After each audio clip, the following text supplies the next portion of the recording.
Bwana Yesu asifiwe. Haleluya. Nawapenda na Mungu awabariki sana. Nashukuru MC kwa kunipa nafasi hii kwenda kumtambulisha aliye kulia kwangu.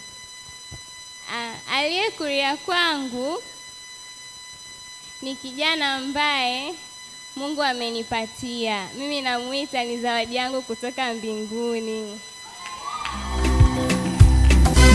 Mbali nimetoka. Kijana ambaye ameniheshimisha na kuona ninafaa kuwa mke wa familia yake na mama wa watoto wake. Kwa upande wangu napenda kumkaribisha sana katika familia yangu. Sambamba na hilo nina zawadi ambayo sio kubwa, ni ndogo, maalum kwa ajili yake usiku wa leo.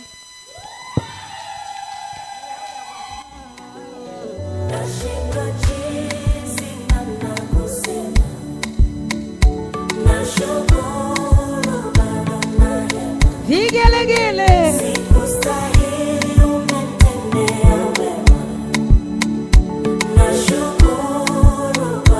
Hivi nimekupa kitu gani baba? Ninaishi leo ni neema yako tu. Maana si ujanja wala akili zangu. Asante baba, pokea. Asante sana studio.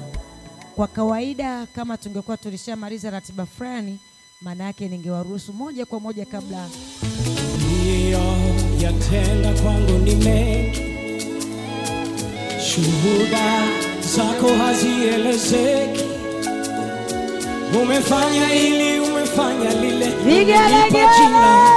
Baba nina kushukuru. Yatenda kwangu ni mengi. Wakati anaondoka, akifika kule Velo, utapata nafasi ya kwenda pale kwenye kiti chako, utie baraka, alafu pate na maji, na kuna lingine litaendelea. Lakini kabla hujapanda juu